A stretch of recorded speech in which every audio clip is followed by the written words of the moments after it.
আজকে আপনারা ক্ষমতায় এসে সেই একই রাস্তা আপনারা অবলম্বন করেছেন। এই জমিনে রক্ত পড়লে সেই রক্ত তোমাদের গদি, তোমাদের মস্তককে তছনছ করে দিবে। তাদের মধ্যে আর আওয়ামী লীগের মধ্যে কার্যত কোনো তফাৎ নাই। শহীদ সাইফুল্লাহর নৃশংস হত্যাকাণ্ডের প্রতিবাদে বিক্ষোভ পরবর্তী সমাবেশে উপস্থিত ইসলামী ছাত্র শিবিরের কেন্দ্রীয় নেতৃবৃন্দ, বিভিন্ন শাখার দায়িত্বশীল বৃন্দ, ছাত্র সংসদের নেতৃবৃন্দ, জাতির জাগ্রত বিবেক সাংবাদিক বন্ধুগণ, আইন শৃঙ্খলার দায়িত্বে নিয়োজিত বাহিনীর সদস্যবৃন্দ, আসসালামু আলাইকুম রহমতুল্লাহি ওয়া বারাকাতুহু। প্রিয় উপস্থিতি, আজকে বিকেলে বাংলাদেশের গাইবান্ধায় অত্যন্ত নৃশংসভাবে বর্তমান ক্ষমতাসীন দলের অঙ্গ সংগঠন সন্ত্রাসী যুবদল কর্তৃক নৃশংসভাবে গাইবান্ধায় সাইফুল্লাহকে হত্যা করা হয়েছে। আমরা এই হত্যাকাণ্ডের তীব্র নিন্দা এবং প্রতিবাদ জানাই। আপনাদের সাথে দীর্ঘ 20 বছর ধরে কাঁধে কাঁধ মিলিয়ে ফ্যাসিবাদী শাসন ব্যবস্থা, হত্যা, গুম, খুন এবং সকল অরাজকতার বিরুদ্ধে রাস্তায় দাঁড়িয়ে আমরা প্রতিবাদ করে আমাদের অসংখ্য ভাইদেরকে আমরা হারিয়েছি। কিন্তু অত্যন্ত দুঃখজনক, আজকে আপনারা ক্ষমতায় এসে সেই একই রাস্তা আপনারা অবলম্বন করেছেন। আমরা হুঁশিয়ার করতে চাই, অনতি বিলম্বে এই খুনের রাস্তা যদি পরিহার না করেন, একই পন্থায় যদি হাঁটতে থাকেন, এই দিল্লি মামলায় আপনাদের পাঠানো হবে। নন ইনভার্টার এসির দামে ঘরে আনুন বিদ্যুৎ সাশ্রয়ী ইনভার্টার এসি। এখন 1.5 ton my one inverter AC মাত্র 48,900 টাকা পাওয়া যাচ্ছে মিনিস্টার শোরুমে। আমরা লজ্জিত, জুলাই পরবর্তী এই স্বাধীন বাংলাদেশে 100 দিনে 605টি হত্যাকাণ্ডের ঘটনা ঘটানো হয়েছে।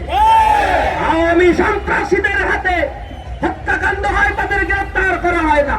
বিএনপি সন্ত্রাসীরা এই 4 মাসে 285 জনকে হত্যা করেছে। সেই হত্যাকাণ্ডের বিচার তো হয় নাই, তাদেরকে আবার পুনর্বাসন আর কমিটিতে তাদের স্থান দেওয়া হচ্ছে।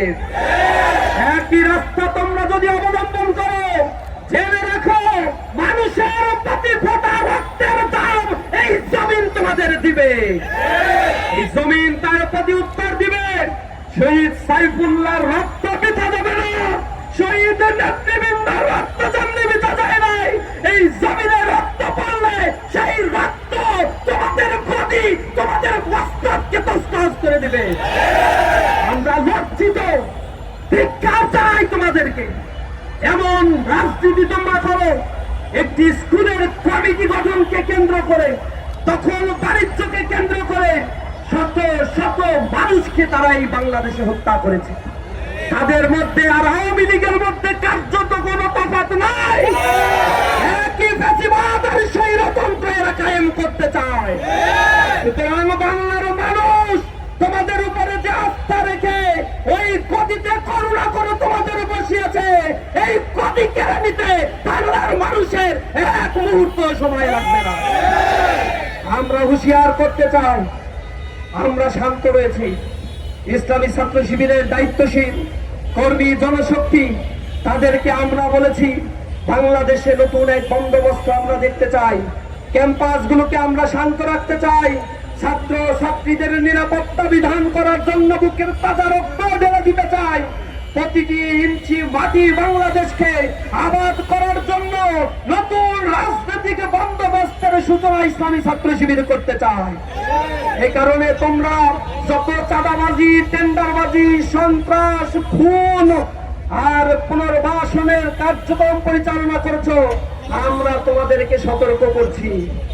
সতর্ক যদি না হও, পরিণতির জন্য অপেক্ষা করো। 5 বছর টিকে থাকতে পারবো না। জমিনে মানুষ নামলে তোমাদের অবস্থান খুঁজে পাওয়া যাবে না। এই শাহবাগে দাঁড়িয়ে শহীদ শরীফ ওসমান বিন হাদি বলেছিল, এই বিএনপি ক্ষমতায় যাওয়ার পরে আওয়ামী লীগের